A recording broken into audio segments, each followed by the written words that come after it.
Muy buenas tardes a todos. Vamos a dar inicio ya a nuestra clase de hoy. Para eso vamos a pedir por favor a la persona encargada que pueda tener para nosotros la primera oración. Nos vamos a poner de rodillas para orar. Amado Padre Celestial, querido Señor, estamos agradecidos en esta tarde de sábado por todas las bendiciones que usted nos ha dado, Señor, y que nos da. Gracias porque ahora podemos tener la oportunidad de compartir de su palabra y pido una bendición muy especial de su Santo Espíritu sobre cada uno y sobre Jacqueline que tiene que exponer, Señor. Que es en nuestro corazón, en nuestra vida, Señor, guíenos a toda verdad y que, Señor, el Espíritu de Cristo siempre sea que también more en nosotros. No hay mérito en nuestra vida, pero pedimos todas estas cosas y las agradecemos, Señor, en los méritos y el amor de Jesús, nuestro Señor y Salvador. Amén, Señor. Amén. Habíamos quedado en esta diapositiva, ¿no? Decía, el gran pecado de que se acusa a Babilonia es que ha hecho que todas las naciones beban del vino de la ira de su fornicación. Esta copa embriagadora que ofrece al mundo representa ¿qué cosa? Las, las falsas doctrinas, ¿ya? Ese es el vino, ¿ya?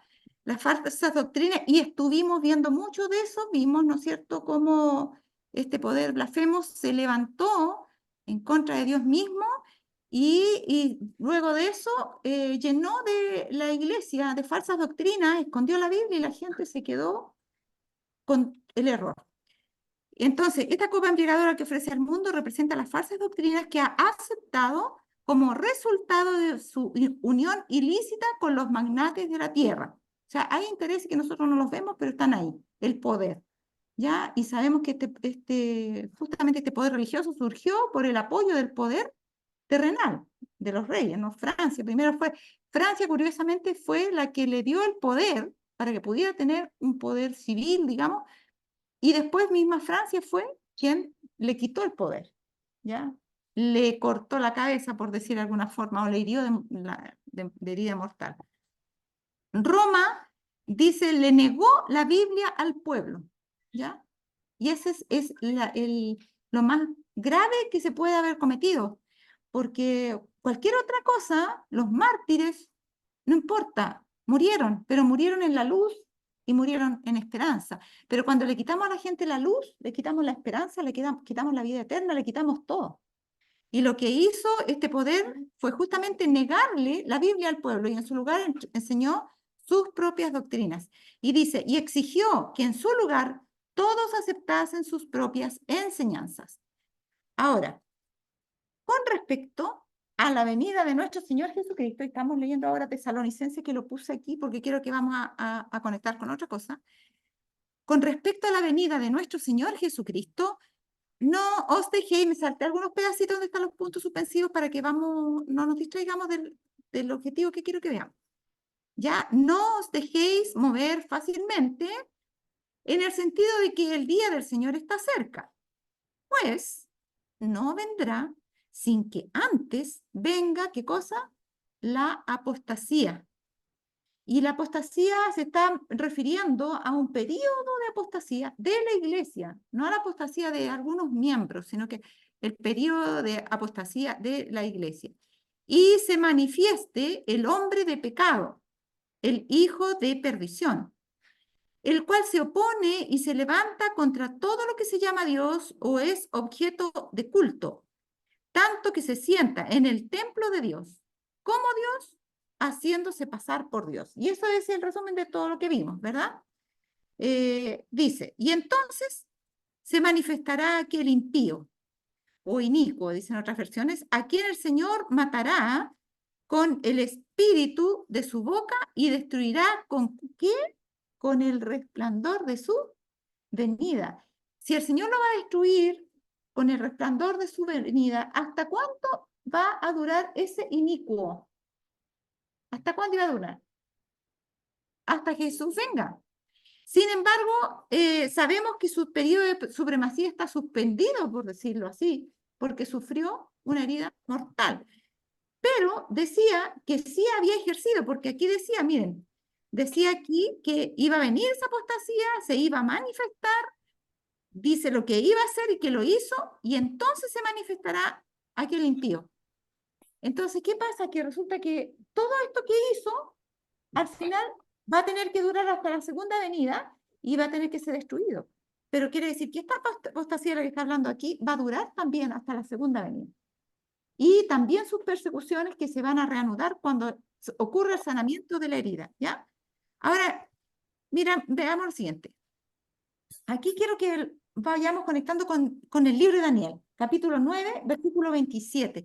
La primera parte de este versículo habla de una parte de ese periodo y la segunda de la segunda parte, ¿ya? O de la última. Dice acá, por otra semana confirmará el pacto con muchos. A la mitad de la semana hará cesar el sacrificio y la ofrenda. Está hablando qué cosa, la profecía de las 70 semanas, ¿ya? Y está hablando está hablando de lo que iba a hacer el Mesías en esa parte. Y a la mitad de la semana hará cesar el sacrificio y la ofrenda. Está apuntando a qué evento? A la muerte de Cristo en la cruz, ¿ya? Entonces, en esa semana, en la mitad de esa semana, iba a morir en la cruz. Y al comienzo de esa semana, cuando le dice que iba en esa primera parte a confirmar el pacto con muchos, se inicia con el bautismo de Jesús, ¿ya? El año 27. Luego viene el sacrificio de Jesús, 3 años y medio después, y queda para completar la semana 3 años y medio más. Esos 3 años y medio más nos llevan al año 34. ¿Qué pasó el año 34 de nuestra era? ¿Qué pasó el año 34? La Murió, muerte de Esteban. exacto, murió Esteban, el primer mártir cristiano, ¿ya? Entonces dice acá, a la mitad de semana, después, hará cesar el sacrificio. Después, con la muchedumbre de las abominaciones, vendrá el desolador, hasta que venga la consumación y lo que está determinado se derrame sobre el desolador. ¿Quién es el desolador mencionado aquí? Pero obra por medio de agentes humanos, Satanás no obra solo, ¿ah? Pero todavía no existía papa.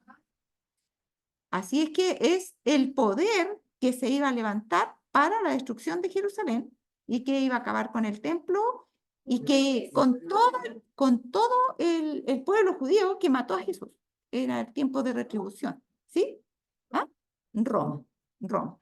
A ver, ¿cómo resumimos que Babilonia es Roma? Si lo sabemos, hicimos la conexión la clase pasada, toda la clase estuvimos viendo que cómo llegó a ser, digamos, Babilonia transformarse en Roma y sabemos que a los romanos, en la iglesia primitiva, digamos, de los apóstoles, ellos le decían Babilonia a Roma. Ya se referían a ellos como Babilonia. Y ellos daban por sentado que venía de allá la cosa. Entonces, esa era una cosa.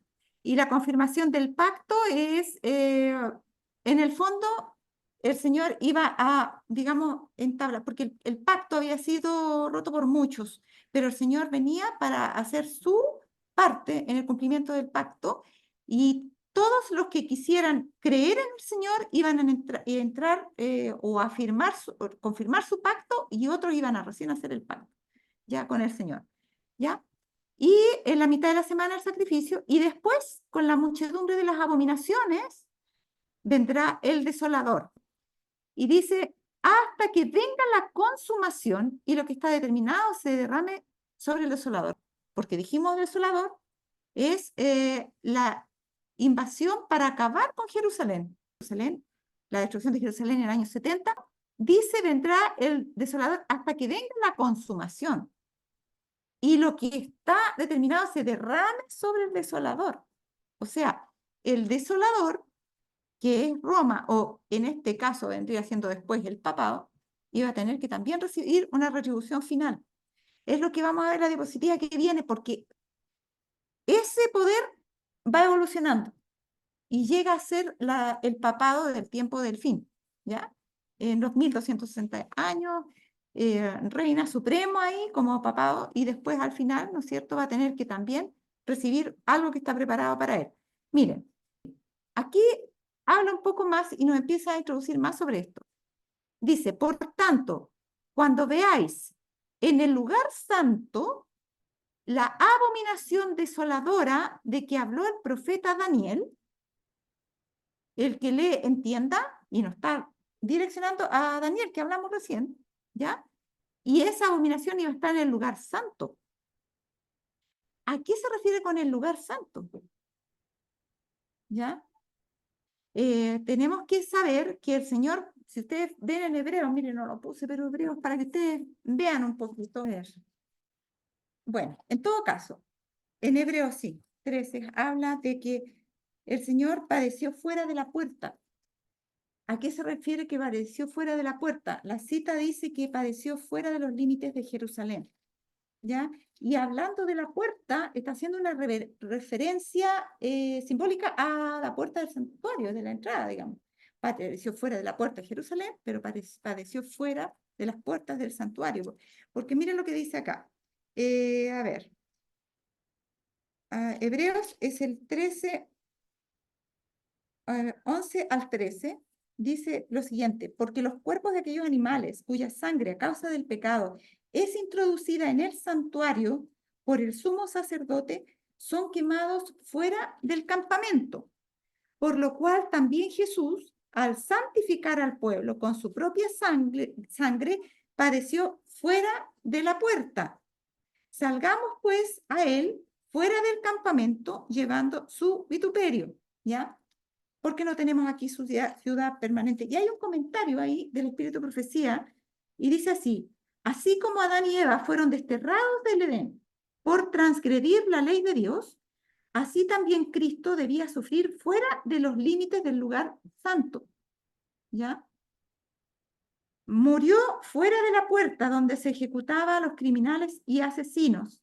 Allí pisó solo el lagar, soportando el castigo que debía haber caído sobre el pecador. Acá dice que murió fuera de la puerta, o sea, dice fuera de los límites del lugar santo. Aquí se está tomando toda Jerusalén como el lugar santo. Fuera de la puerta, fuera de Jerusalén, ¿ya? Pero hay más. Dice, allí pisó solo el lagar, soportando el castigo que debía haber caído sobre el pecador. Cuán profundas y plenas de significado son las palabras. Cristo nos redimió de la maldición de la ley, hecho por nosotros maldición. Salió fuera de la puerta, mostrando así que no solo daba su vida por la nación judía, sino por todo el mundo. ¿Ya? O sea, fuera de las puertas de Jerusalén. Y luego dice, Cristo sufrió fuera de las puertas de Jerusalén, pues el Calvario estaba fuera de los muros de esa ciudad. Esto debía demostrar que murió no solo por los hebreos, sino por toda la humanidad. Proclama a un mundo caído que Él es su redentor y lo insta a que acepte la salvación que Él ofrece. Aquí es puesto el lugar santo como sinónimo de Jerusalén, ¿ya? Y Jesús, cuando da su vida, antes de que se acabe el tiempo, el plazo para la ciudad de Jerusalén, él sube a ministrar. Se inaugura el santuario celestial. ¿Y en qué departamento del santuario comienza su ministerio? En el lugar santo del santuario celestial.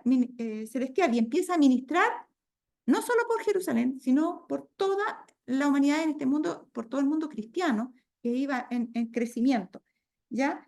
Ahora miren, cuando veáis en el lugar santo la abominación desoladora, en otras palabras, dentro de Jerusalén, de que habló el profeta Daniel, el que le entienda, entonces los que estén en Judea huyan, porque habrá entonces gran tribulación. Vamos a ir viendo algunas cosas que se van a ir repitiendo, ¿ya?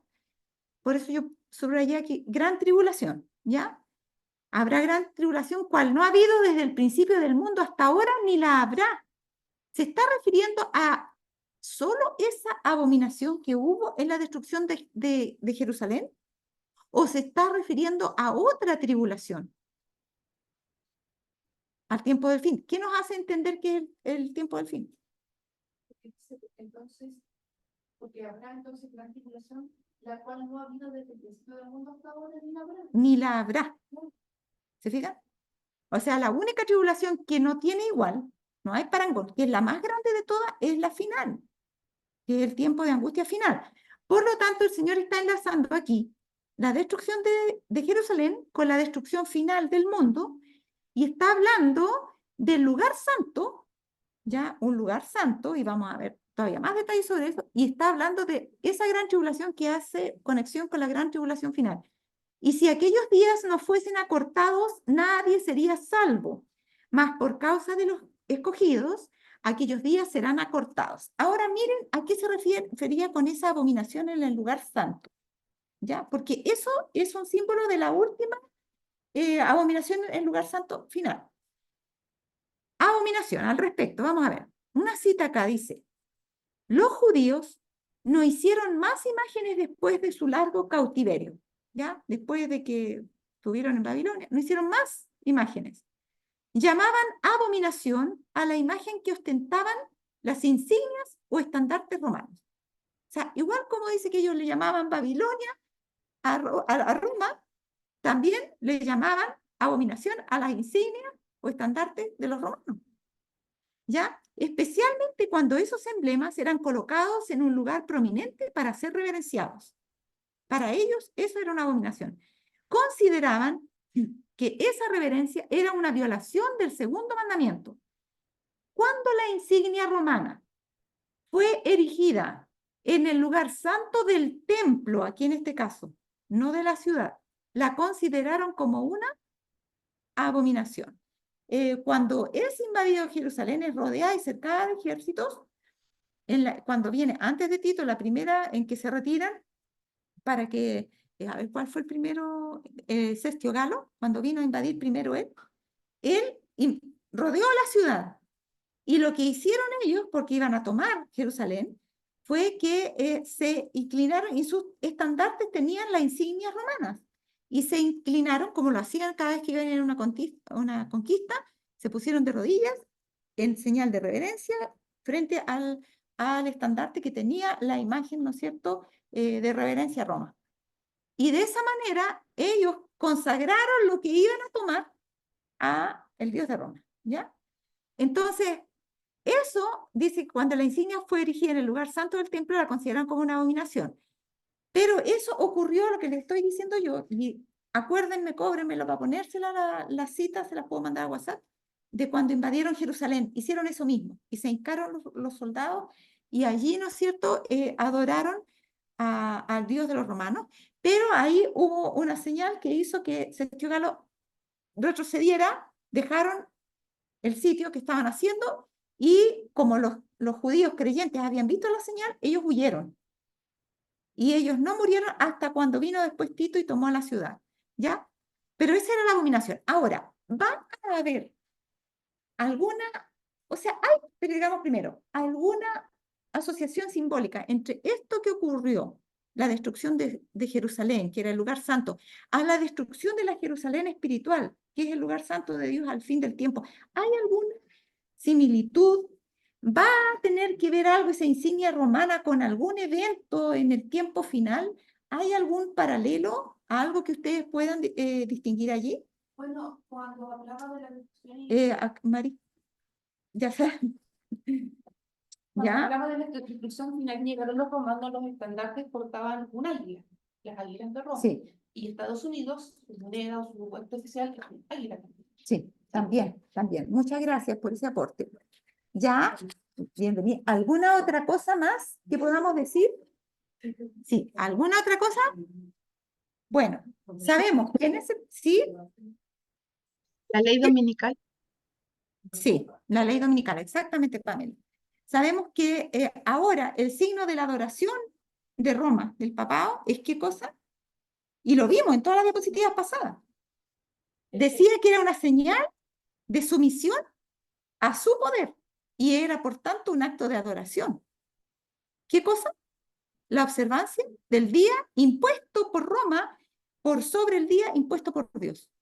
Y por lo tanto era una señal de adoración a Roma el observar ese falso día de reposo en contra del día instituido por Dios. Por lo tanto, cuando al fin del tiempo se erija esta señal, esta marca de adoración falsa al Dios de Roma, falso, entonces podremos saber, ¿no es cierto?, que el fin está llegando y que nosotros es la hora de prepararse para la huida, ¿ya? Porque ese es la abominación final. Lucas 21 dice así: pero cuando viereis a Jerusalén rodeada de ejércitos, ¿ya? Tanto Mateo como Marco y Lucas están apuntando a lo mismo. Cuando vean, y dicen que es escrita por el profeta Daniel, que era Daniel 9:27 cuando vino. Cuando viereis a Jerusalén rodeada de ejércitos, sabed entonces que su destrucción ha llegado, ¿ya? Cuando nosotros nos veamos entonces rodeados por las huestes romanas, también debemos saber que la destrucción del mundo ha llegado. Entonces, los que estén en Judea, ¿qué dice? Huyan. Y nosotros también. Cuando veamos eso, entonces, huyan. Porque estos son días ¿de qué? De retribución. ¿Qué es una retribución? ¿A qué se está refiriendo con eso? Se está refiriendo a días en que Dios le va a pagar a los malos por su mala obra. Entonces, por lo tanto, ustedes no se metan ahí. ¿Y qué dice Apocalipsis cuando habla en el tiempo final? Dice, salid de ella, pueblo mío, ¿para qué? Para que no participéis de sus pecados, ni recibáis, ¿qué cosa? Parte de sus plagas. ¿Se acuerdan? ¿Ya? Entonces, porque estos son días de retribución, por eso hay que huir, para que no recibamos parte de sus plagas, para que se cumplan todas las cosas que están escritas. Caerán a filo de espada y serán llevados cautivos a todas las naciones, y Jerusalén será hollada por los gentiles. Y esto de el hollar o pisotear, que es lo mismo, algunas versiones traducen como pisotear, aquí se traduce como hollar, ¿ya? Dice, Jerusalén va a ser hollada por los gentiles, se está refiriendo en ese caso a los romanos, que destruyeron Jerusalén. Y en el tiempo final también, ¿ya? Pero no va a ser solamente los romanos, sino que ellos van a estar a la cabeza, digamos, el papado de esta destrucción, y va a estar la triple alianza, el dragón, la bestia y su imagen. ¿Ya? ¿Para qué? Son tiempos de los gentiles. Y durante los 1260, Apocalipsis 11, que quiero que lo entremos, cómo esos tiempos de los gentiles, que son 1260 años, se iban a cumplir. ¿Ya? Pero era algo simbólico. En ese caso iban a pisotear al pueblo de Dios, y es un pisoteo del pueblo de Dios y una persecución terrible contra el pueblo de Dios, que se detuvo cuando fue herida de muerte esta bestia que estaba pisoteando al pueblo de Dios, pero no terminó su tarea. Fue suspendida para preparar los poderes de los dos bandos para la lucha final, y sabemos que se va a reanudar porque en el sexto sello, en el quinto sello aparece, ¿no es cierto?, que dice, hasta que se complete el número de tus consiervos que han de ser muertos como tú. ¿No es cierto? O sea, esos 1260 días no son toda la historia de la destrucción de este poder.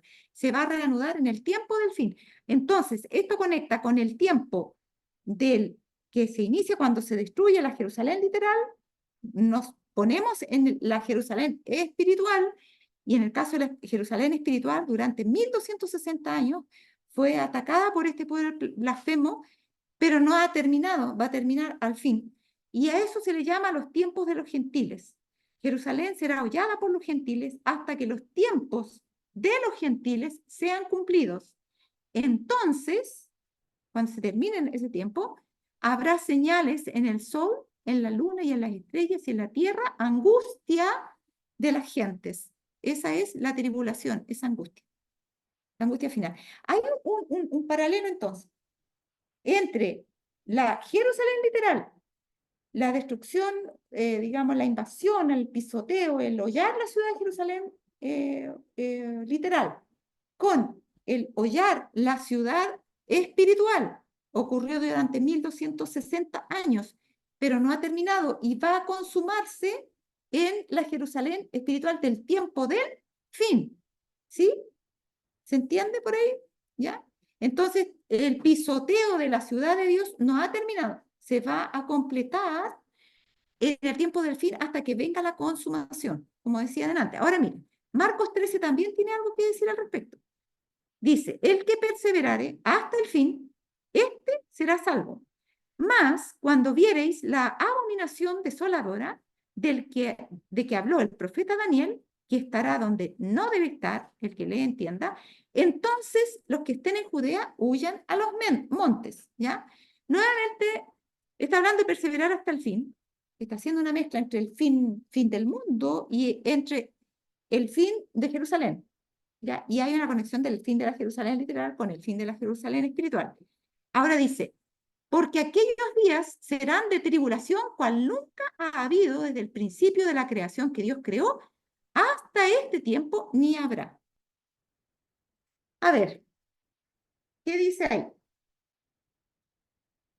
Entonces me fue dada una caña semejante a una vara de medir y se me dijo, levántate y mide el templo de Dios y el altar y a los que adoran en él.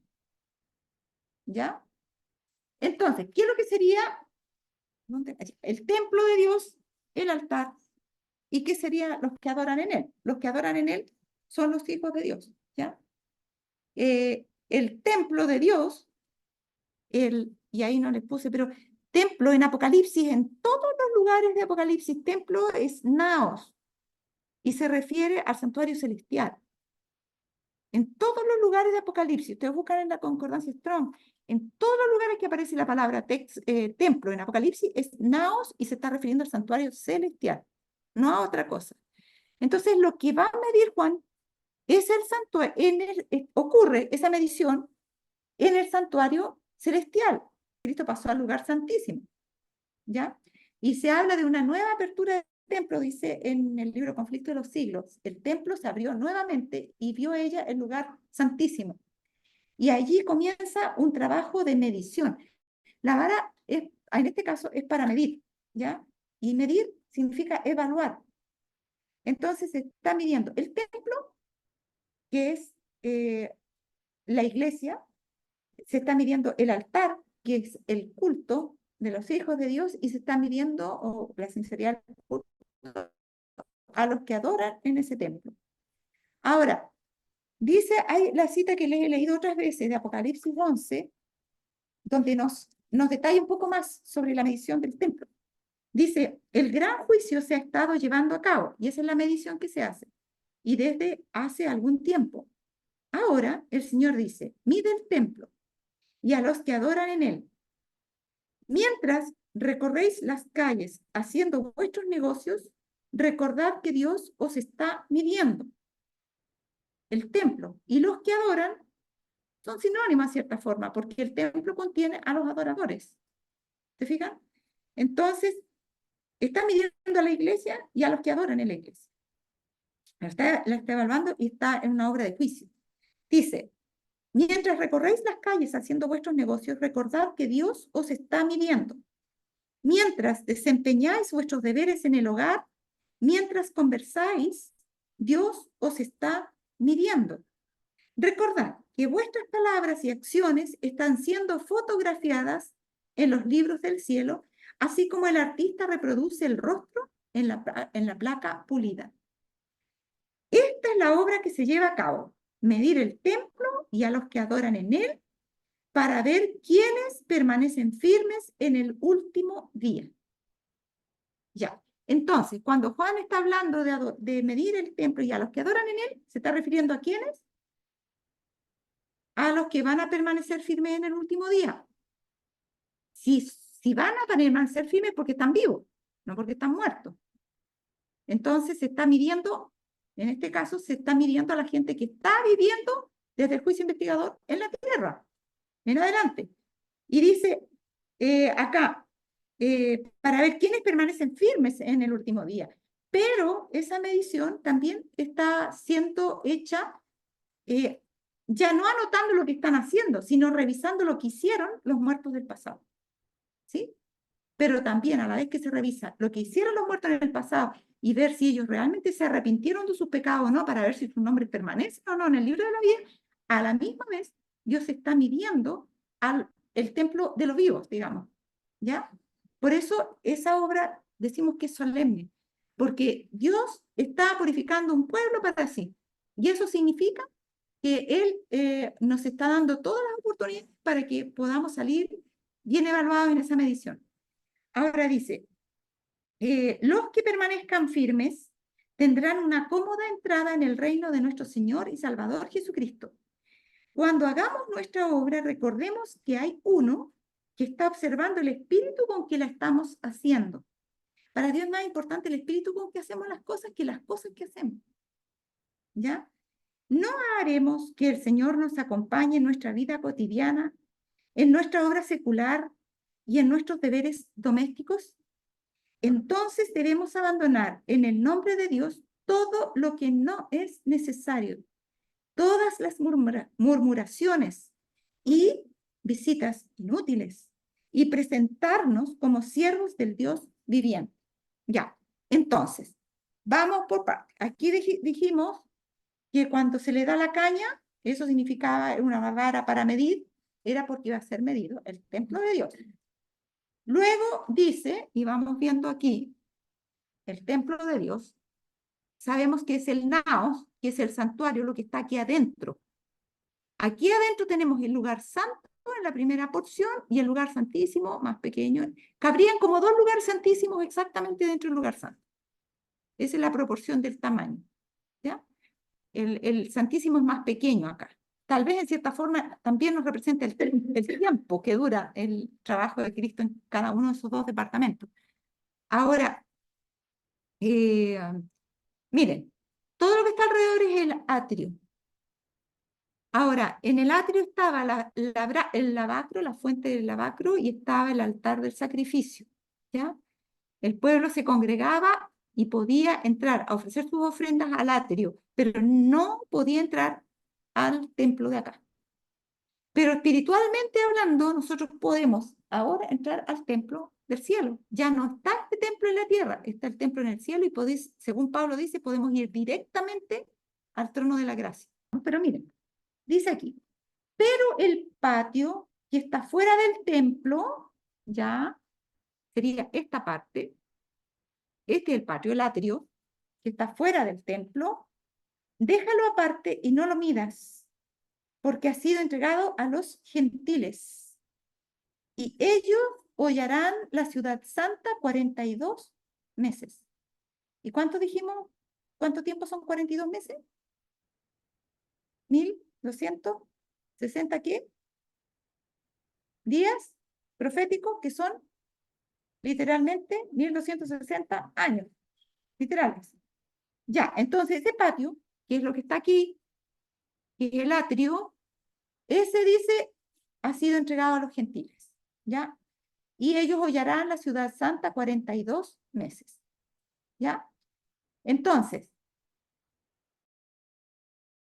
a mis dos testigos que profeticen por 1260 días, está hablando de lo mismo porque es lo que ocurre ahí en el pisoteo, en el hollar, los gentiles, el atrio, que vimos, lo hicieron en Roma literal, lo hicieron durante los 1260 años y lo van a hacer en la Roma espiritual, o sea, en la Jerusalén espiritual del tiempo del fin, ¿sí? ¿Ya? Entonces, dice, y daré a mis dos testigos que profeticen por 1260 días vestidos de silicio. ¿Y por qué estaban de silicio? Esos dos testigos profetizando el Antiguo y Nuevo Testamento. El silicio era cuando estaban de luto.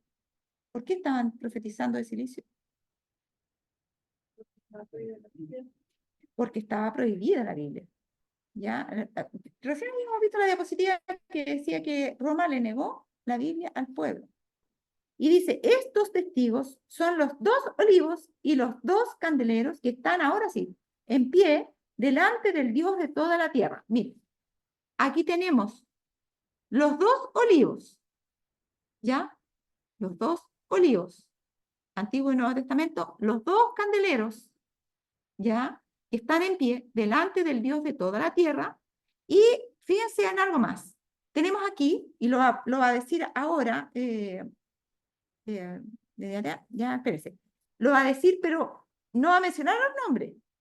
necesariamente, ¿ya? Sino que lo que va a decir es las características de esos seres que están ahí, que son, no son otros que Moisés y Elías, ¿ya? Dice, estos testigos son los 2 olivos y los 2 candeleros que están en pie delante del Dios de toda la tierra. Si alguno quiere dañarlos, sale fuego de la boca de ellos. ¿Cuál de esos 2 testigos, Moisés o Elías, por lo que salió de su boca, hizo que descendiera fuego? Elías, ¿ya? Si alguno quiere dañarlo, sale fuego. Él, ¿no es cierto?, dijo, no vendrá lluvia sino por mi palabra.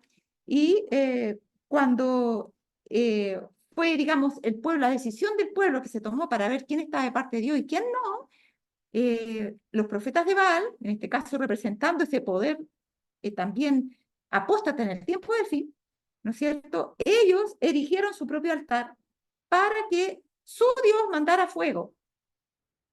Pero estuvieron medio día haciendo de todo tipo de misticismo y cosas y no descendió nunca fuego para quemar el sacrificio que estaba arriba. Pero Elías hizo una oración muy breve y por su oración el Señor hizo descender fuego. Entonces, ahí tenemos a uno de los testigos, Elías, ¿ya? Y si alguno quiere dañarlo, sale fuego de la boca de ellos y devora a sus enemigos. Y si alguno quiere hacerles daño, debe morir él de la misma manera. Querían, ¿no es cierto?, los profetas de Baal con Jezabel dañar a Elías. ¿Y cómo murieron los profetas de Baal? Ellos fueron destruidos por el mismo, ¿no es cierto?, que hizo descender fuego, que fue Elías. Los degolló allí. En el mismo lugar donde ellos pensaban dar muerte a Elías. Él los degolló a ellos.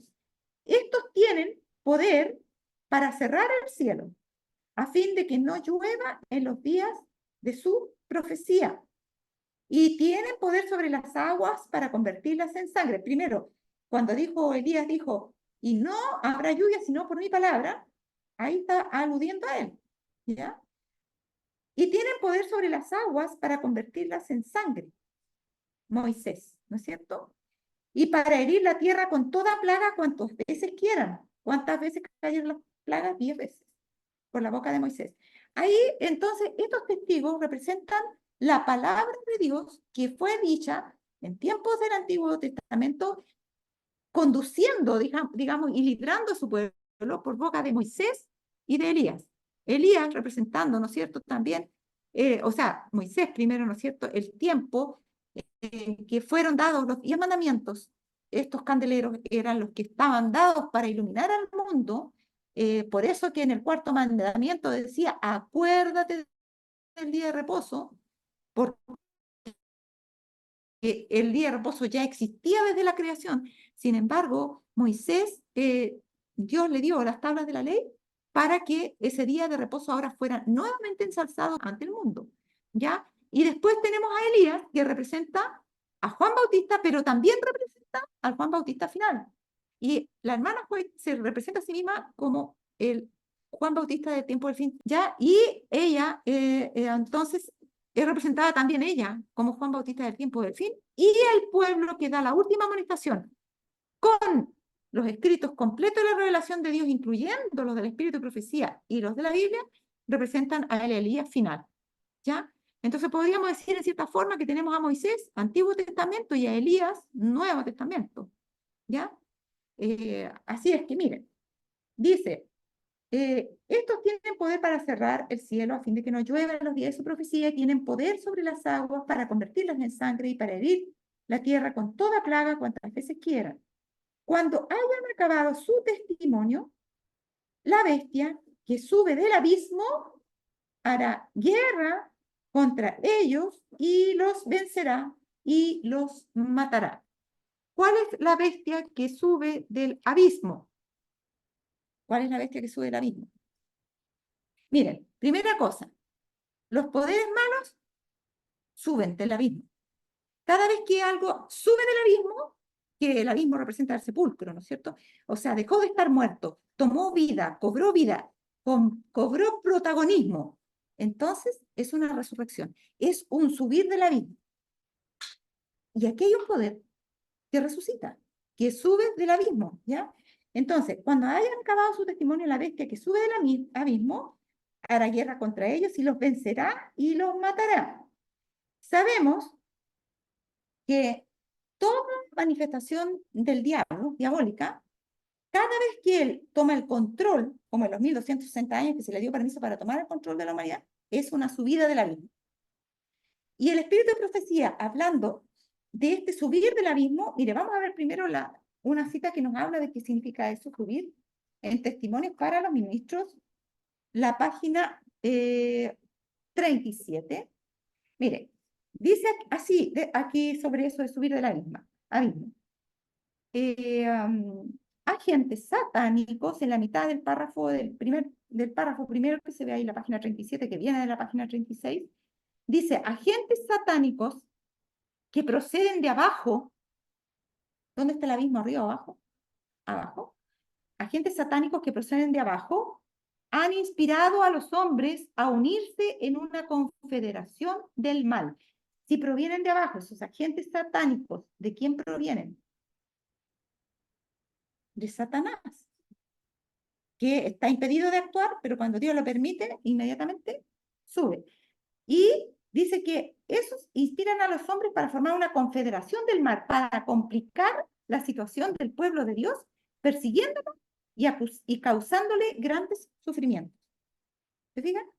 El mundo entero será incitado a la enemistad contra los adventistas del séptimo día, porque ellos no rendirán pleitesía al papado honrando el domingo, la institución de este poder anticristiano. Es el propósito de Satanás hacer que sean extirpados de la tierra a fin de que nadie pueda impugnar su supremacía en el mundo. ¿Se entiende ahí? Este poder que sube el abismo al final, pero como dije, cada vez que se le autoriza a obrar en contra del pueblo de Dios, se dice que sube del abismo. ¿Por qué? Porque el abismo representa el lugar de la muerte. Y ellos están como muertos, los muertos nada saben, nada pueden hacer.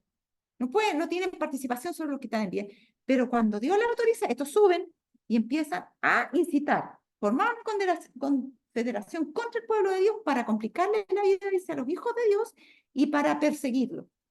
¿Ya? Entonces, ¿qué dice aquí?